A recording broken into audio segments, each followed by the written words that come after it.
the idea is to do just a fair introduction to this subject, a matter of trying to those for those that are not very familiar with how these projections are born.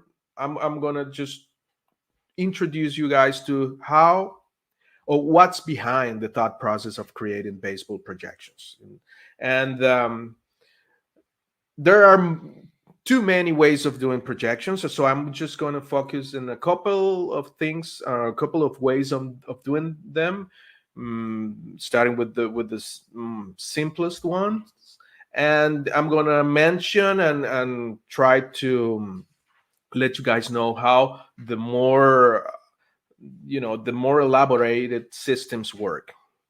um and regarding this, I need to give you a warning regarding all of this stuff, because there is a problem that we might find out it, and that means that we want to reinvent the wheel.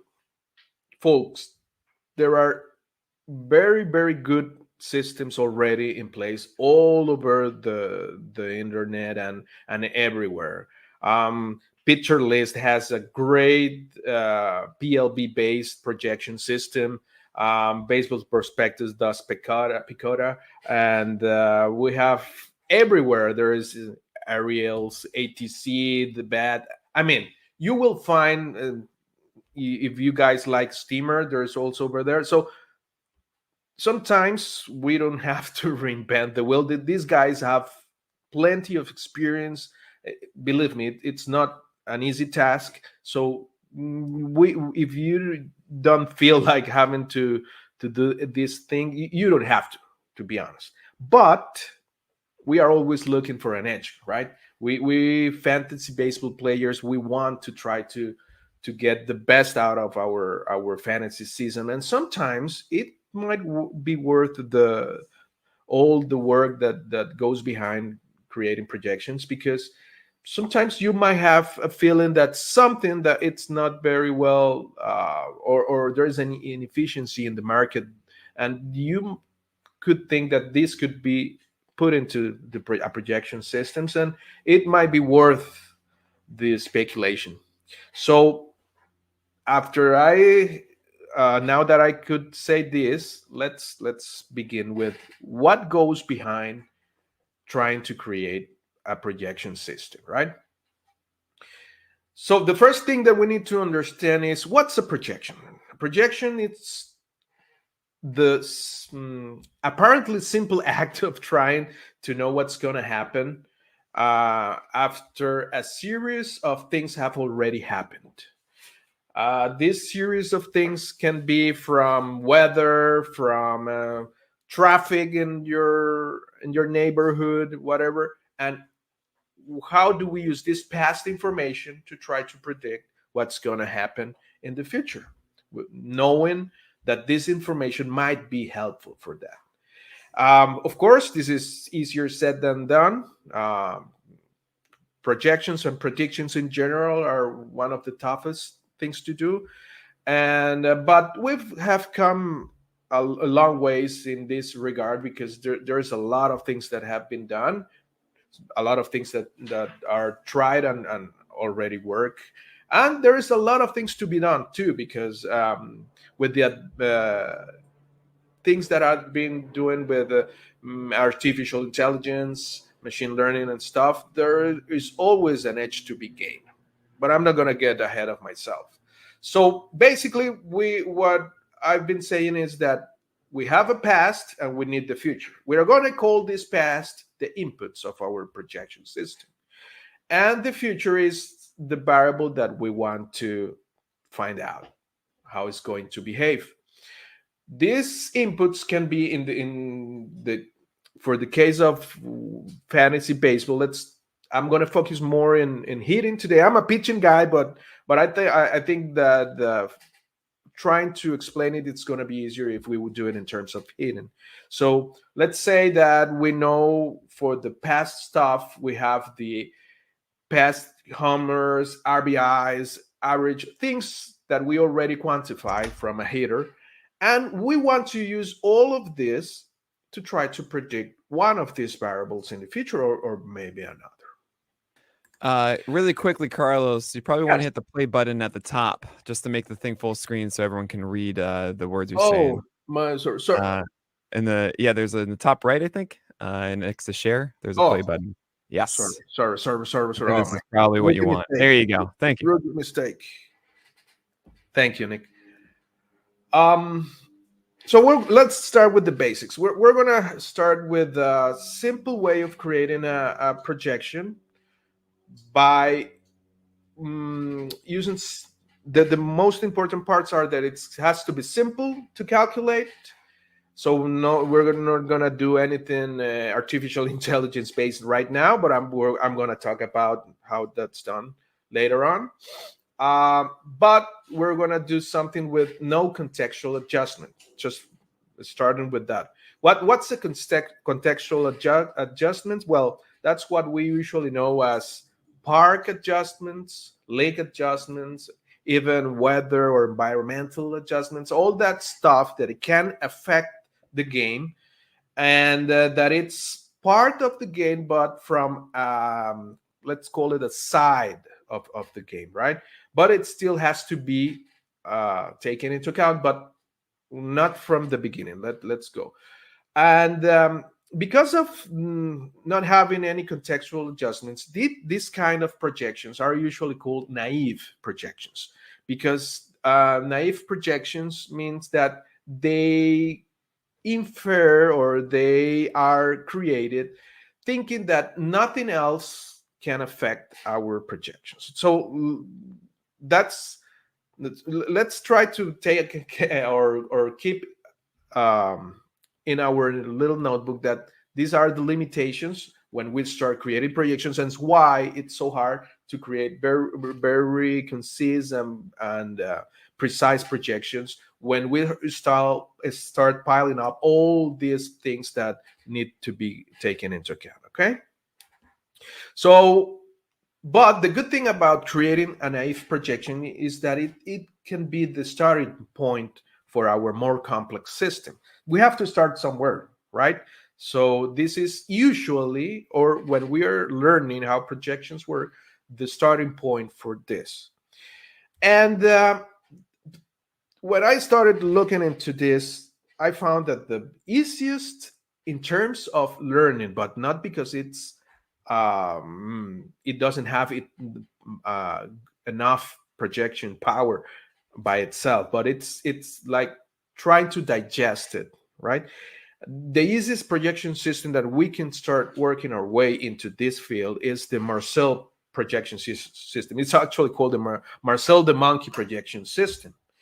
And this projection system was created by none other than Tom Tango. That's the you know the famous Tom Tango from the book, and now he's the data architect behind all baseball savant and everything Statcast related.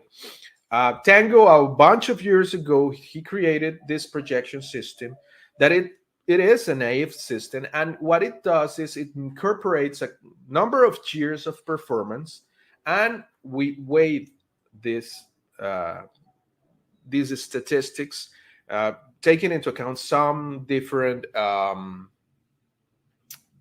decisions that we have to do, and that's where the art and science part is going to come, when we need to take some decisions.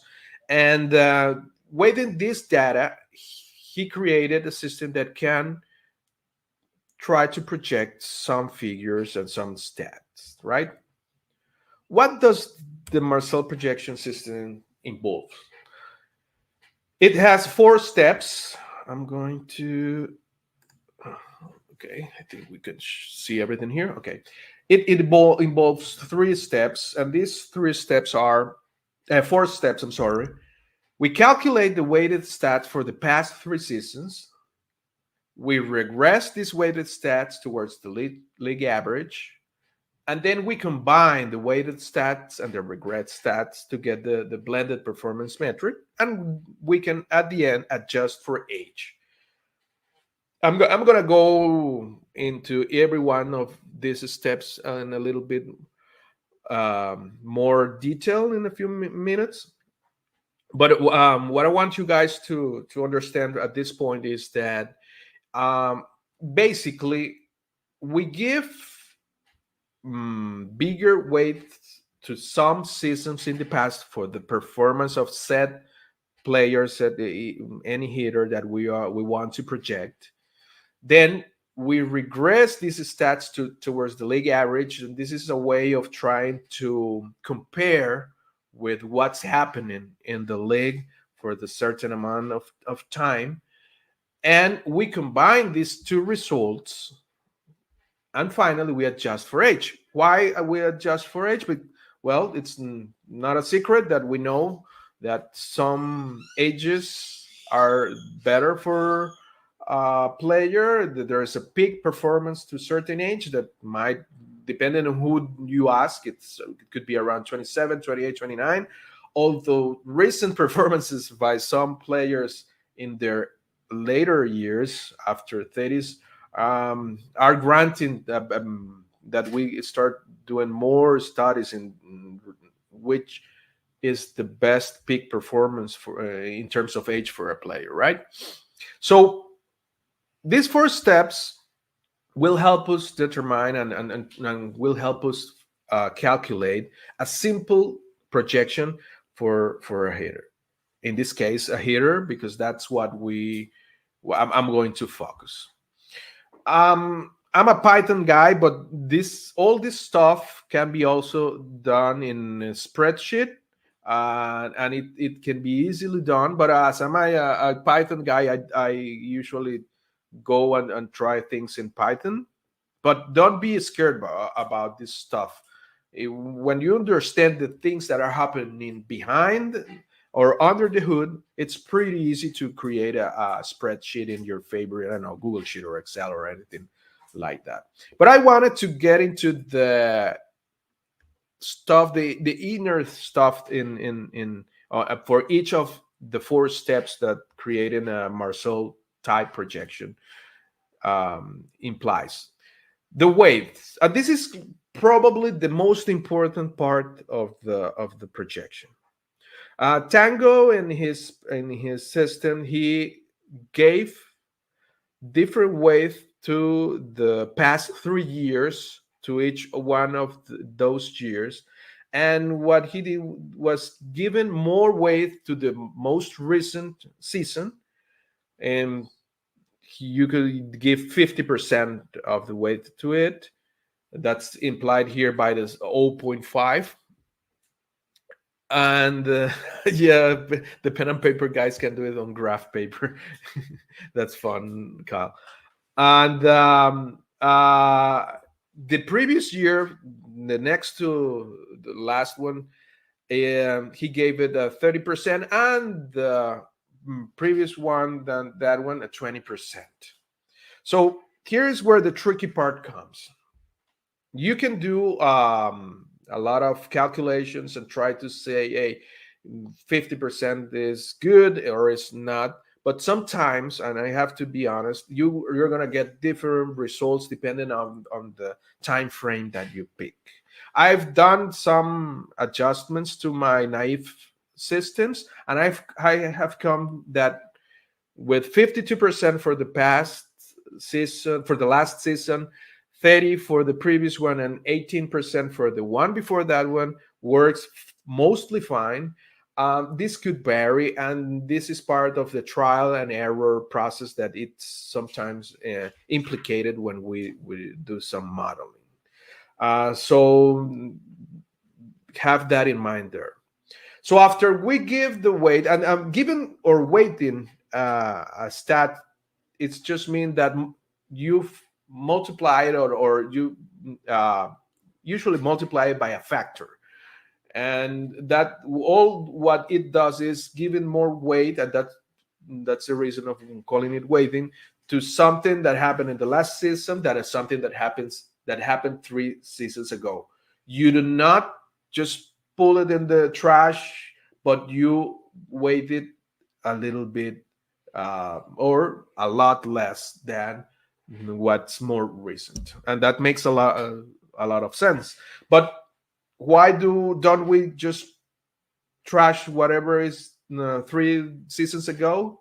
Well, we know that hitters can have off seasons, and if we just take the off season, which is the most recent, we might just be skewing the result into something that's not really the a reflection of the true capability of said player, right? After we wait the past 3 seasons, we do the regression, and the regression is just um, a way into we pull the player's expected performance closer to the league average. Um, the constant in this case, 500. It's to go around 500 plate appearances. You can use another, and here's another factor that can be changed and used differently. You can go 550, 600. It will depend on how do you adjust your procession, your projection system. Okay.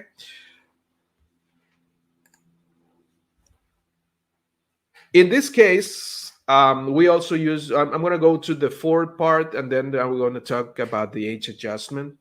Um, the Marcel projection system also uses uh, needs as an input the league averages for the past season or for the previous 3 seasons. It's up to you guys to decide which you want to use. I usually use the last one. So in this case, I just calculated the averages for certain stats. For this example, I was using just the 5 standard roto hitting stats, homers. I use hits as a proxy for batting average for simplicity, but you can also use batting average, but you will need to calculate it beyond at bats and hits. But I'm using hits here as a proxy, which usually works pretty fairly. And then I use runs, RBIs, and stolen bases. I calculated the averages for a certain amount of minimum plate appearances, and that's why I fed to the system. And for age adjustment, what I did is to use 29 as the age considered as the big age. As I said earlier, there is not a real consensus about it because things have changed in the past couple of years, well, more than a couple of years, and I think we're going to see a lot of work done regarding it and some studies regarding what's the real contemporary peak age. But I'm using 29, and what I'm doing is for players above 29, they will take a hit in terms of their adjustment for any of the metrics that I'm calculating. So it's not a huge hit, but we have to factor that in. And let's remember that we are working with an naive system, so there's not pretty much that we're going to do in terms of adjustments. So we have to settle for some stuff. So I settle for age adjustment. Okay. What happens? We create our system, and I'm going to share a quick run of how does it perform. Just bear with me. I'm going to stop sharing this part for a second, and I'm going to share something else. Stop screen sharing, and I'm going to share something else. Give me 1 second.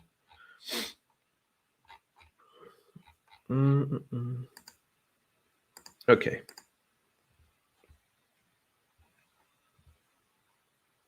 Just bear with me while it shares. There you are. Don't get scared about this. This is just a simple Python environment, and what I usually use for creating my code. But basically, this is an automated way of doing all this process where I read from in this case I call it test CSV file where I have all the data for the past 3 years. As I said earlier, the system uses those 3 years, and it will automatically calculate all the players, doing the regression, doing the age adjustment, doing all the weighting, and the only thing I need to do is tell it what statistic I want to project and for which player. Let me show you for a second how does the file looks like, and so you can have an idea what takes or what data takes to create this naive projection system. And it's in my Excel file. Okay, here it is. I'm going to share the whole screen for a minute so it's easier to show it.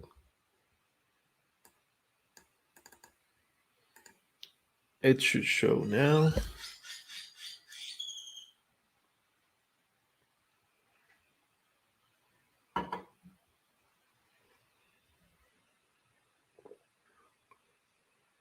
There you are. You can get this information from Fangraphs or any other website of your choice.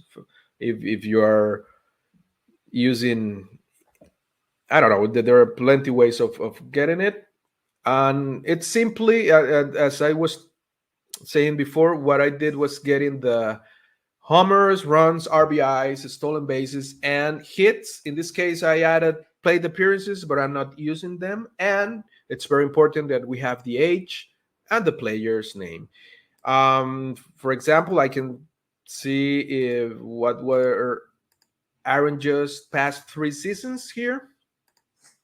We can see his corresponding ages, how many hits, homers, runs, and RBIs he had in those 3 seasons, and the same for a bunch of other players. It's very important that you have as much data as possible because that will create a better sample. And as we know, the largest the sample, most of the time is better.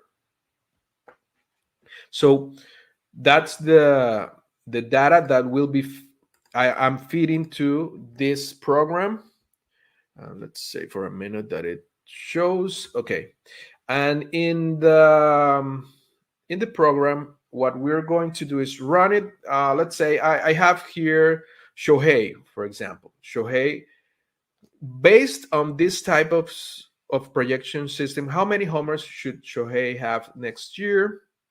And when I run it, we see the result on the right part of the screen. It will, according to our naive system, and given a weight of 52% for the last season, 20 for the previous one, 30 for the previous one, and 18 for the one before that one, we get 39.7, 40 homers approximately for Shohei for next season. So what if we look at Shohei's latest input, he's been around 46 for 42, so it's not that crazy. We know that Shohei might be it's a special case because of the injuries and stuff he's coming from, but let's look for a favorite of mine, Matt Olson.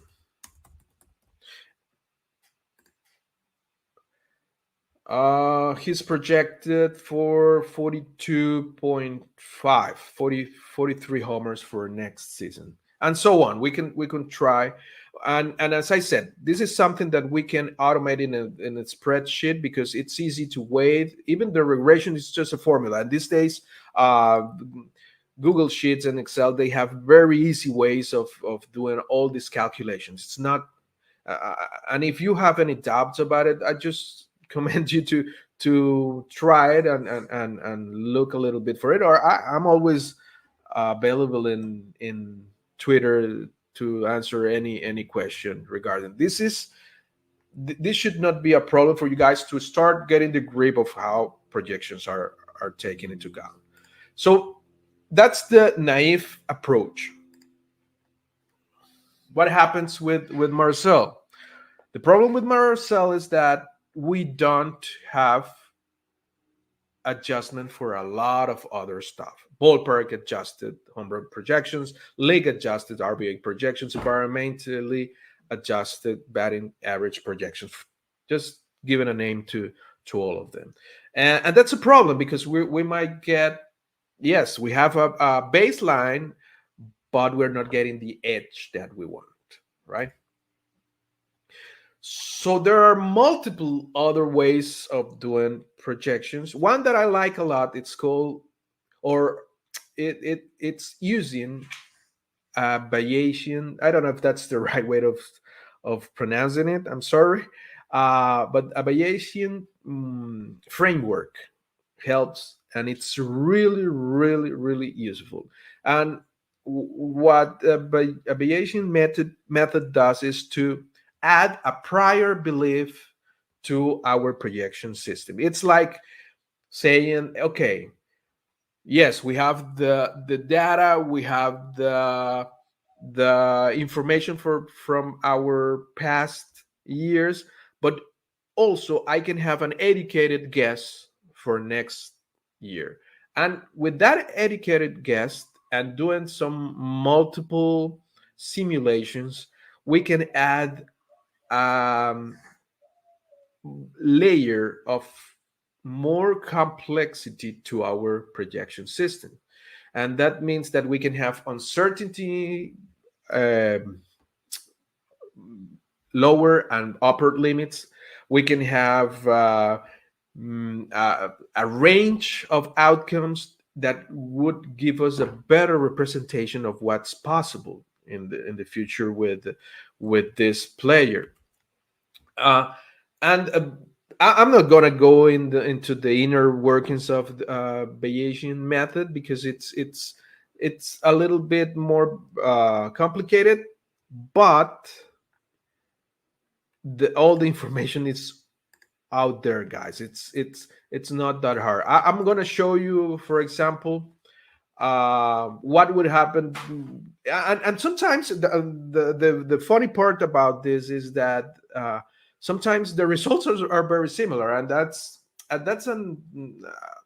something with the naive projection systems that I forgot to mention, is that the Marcel system is surprisingly good. I'm not gonna say it's accurate as much as you think it should be, but it's surprisingly close a lot of times. Of course, it will. We have plenty of other systems that are way more accurate, including the Picoda or PLB base one or steamers. And I have to mention Derek Carty's the Bad and the Bad X, which is also excellent, and they add a lot of layers of complexity to it. But the Marcel system is really, really good in a lot of ways. So going back to the Bayesian method, it projects for Shohei. Let's run it really quickly. I think it also does it. Yeah, it's really close to 39 or 40. The projection that the Marcel the system uh, proposed before. I've created an enhanced Bayes system which also adds simulations. What does this mean?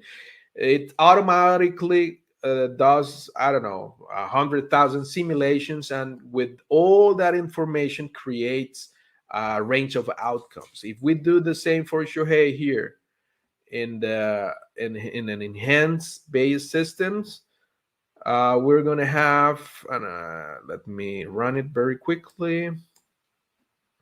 Let me put it bigger here. Oh, here we are.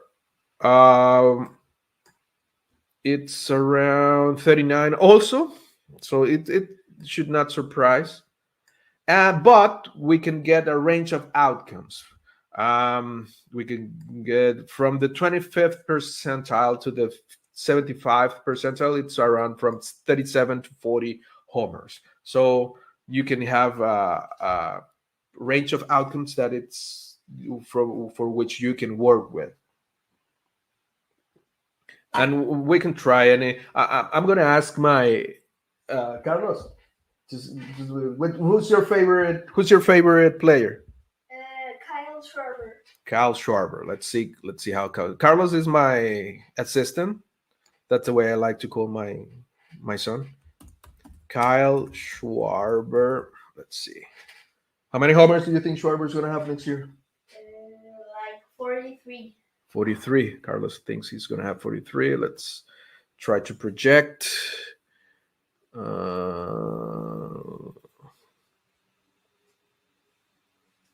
Just a second.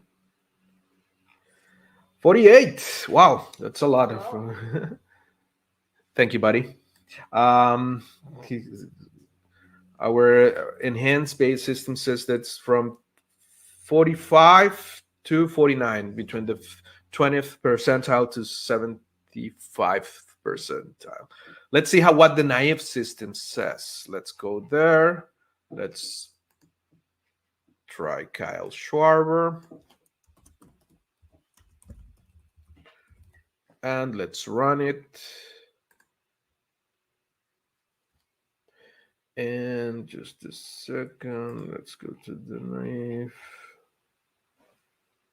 Schwarber. Oh, it's a lot less homers, 42, 41.5, 42 homers. Maybe the age factor it's taking a toll there. So, but one of the things I have not said about all these projection systems is that the worst part of trying to project is what it refers to volumes. And these projection systems are really good of trying to predict full seasons, but we know that the hardest part is this guy going to play a lot? Is he going to get injured? There are projection systems that are trying to capture that, and I know for sure that Picota does it. It tries to put the injury stuff in there, and there are others that try, but that there is where the yeah, I said 43, Rand. So it's gonna be 43. I hope so. I love Schwarber. But the part of the injuries is it's extremely hard to nail, as we all know, right? So let's not get crazy about creating our stuff and then thinking that it's going to be great in stuff, right? Okay, I'm gonna get back to the presentation. Just bear with me 1 second while I put it again. And let me just share. Okay, here we are. All right, so I briefly talked about Bayesian methods. Actually, this is stuff that in college you can spend your whole college studying all the stuff about Bayes and his methods, but there are already recipes that we can use. I'm more than happy to share stuff whoever wants to get into it. There's a lot of people that have done a lot of great work that's freely available in a bunch of places, but I'm more than happy to do it. I want to take a minute here to talk about machine learning stuff, and this is like the future now, because most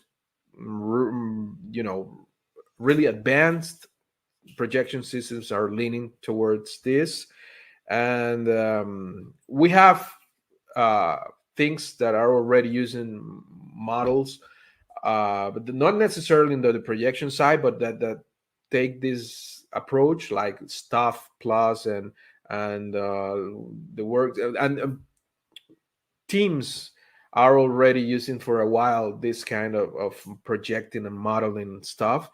I just wanted to mention it because if you are really serious about doing projections, this is what you guys want to get your hands dirty around. Neural networks, decision trees, vectors, boost modeling. I mean, these are words that might sound a little crazy or tricky, but this is something that if you are really, really serious about getting into this, you should know. Um, and a special part of doing data projections is the data sources. Data sources, it's very important, and especially cleaning and having the right data. I cannot tell you all the wasted time I've had in the past because I used the wrong data. When you're using naive systems, it's pretty straightforward. It's a pretty straightforward process because you're usually working with the basic stuff and you're doing regressions on the variables that you are projecting, right? If you want to try to predict homers, you need homers. If you want to try to predict runs, you need runs, and that's pretty straightforward. And usually what it takes is to limit the minimum number of plate appearances that you are going to use as the cut line for the data that you are getting, meaning that you are only using the last year data from a guy if he reached the I don't know 100 plate appearances. That's pretty straightforward. But when you're um, incrementally trying to make more complex systems, then you're using a lot of stuff that it's not necessarily so very straightforward. For example, and I'll talk about the pitching side of stuff. If you are predicting strikeouts, but you're not just using past strikeout information, but you're going to use um, movement, spin rates, all the stuff, things that like a vertical brace, induced vertical break, horizontal break, all the stuff that luckily we have available from these data sources, like from Statcast and other amazing places. Then you have to be very careful of that information, and because it can be overwhelming. And what the experience have told me is that you have to settle for a number of variables that you can find that are more inherently affecting your prediction. There are multiple statistical ways of doing this. There are ways of finding which are the variables that are more important in this case. It takes a lot of work, trial and error. I know guys that have already worked in this area know how hard it can be to find which variables are, but make sure that you take extra time to analyze your input data. And this goes with a lot of other areas in which you work in fantasy baseball, but especially when creating predictions. Remember, your predictions are going to be as good as the input information that you're getting it. Of course, the modeling part is probably the trickier one, but it's not. You could have the best model in the world, but if your input data is not good, oh my God, you're gonna get trash from it. Prospect scouting, expert projections, injury history, ballpark factors. I just put it there because it's one thing that we already know, but it could mean a lot of others. You can start incrementally adding this stuff to your projections. You can start with your naive way of doing your baseline, and then you can incrementally add in stuff. That's why I took my time to go through the Marcel system, and I encourage you If you want to start doing your projections, start simple. Start with that. I sometimes I made the mistake to trying to chew more than I can, and it's better to start with the basics and incrementally adding all this kind of stuff, because it can get really complicated if you don't understand the basics. And of course, you have all the advanced systems are all around There's Picoda, there's SIPs, steamers, PLB based. There's ATC. I think I put it. Yeah, ATC, the bad Raspballs stuff. The good thing about this time and age we are living in is that there is too much information sometimes, and you can take the best of everywhere and start putting that stuff into your whatever you want to create. I highly recommend the player pages and picture lists, because they have created a lot of great stuff. I know Kyle is behind this and doing a great job with Nick and all the data team. I used to work with these guys, and I know how seriously they take it into account. I also can see firsthand what Baseball Prospecting is doing with Picota, and these are really professional projection systems. And most of the things that we already use, SIBs, steamers, ATC, the bat, they're very professional, and they have come a long way, and they've learned from their experience. But the good thing is that we can incorporate all this information and try to use it for our gain and the edges that we're looking for. It's a matter of seeing what works better for each one of you guys. Beyond this, I recommend that if anyone is interested into going beyond this, take a look at what Eno and Jordan have done with Stuff Plus and all that. Jordan he always put in a lot of stuff in Twitter. Eno is always more than happy to share a lot of stuff. Not, I mean, those are proprietary systems, of course, but usually in the community, we tend to share all the whatever we can, right? And if you are really into it, you can go a little bit ahead and go and try to learn about machine learning and this stuff. 5 years ago, that was esoteric. Whoever was working in with machine learning and that stuff, you thought you would need a crazy amounts of information that you would not handle. Luckily, these days, I'm not saying that it's easy, because it's not that easy, but having the information and how people is working, I'm looking at all the previous work, can take you a long way. I'm going to share one last time. Give me 1 second.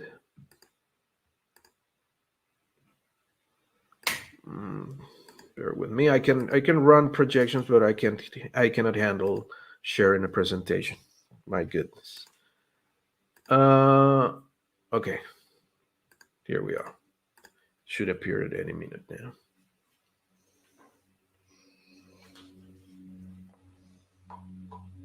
Just bear with me while it happens. Okay. All right. So in this last program that I shared, most of the stuff that I don't know if I didn't share them. I think I'm not sharing. Give me 1 second. I'll try again. I'll share the full screen.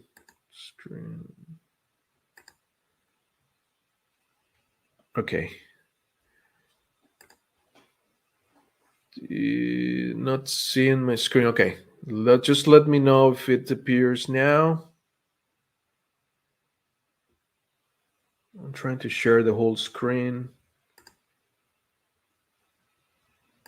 Uh, nah, it's not appearing. Okay, let me try another way.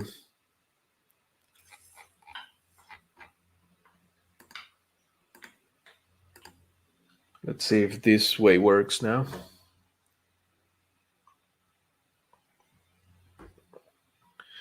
All right, I think I'm having a little trouble here. Okay, there, finally. Sorry for that.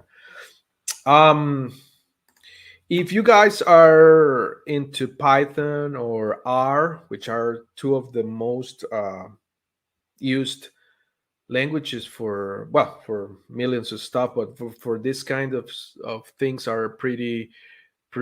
Oh, thank you. Are pretty used everywhere. Um, if you want to give it a try from zero, but you have some knowledge that, don't be afraid of using things like prepackaged stuff like in chat gpt or things like that, just to get your feet wet, and from that you can enhance your programs and go beyond that. Just be You have to be a little bit careful because that could lead to some errors, but it's like a way of kickstarting your process.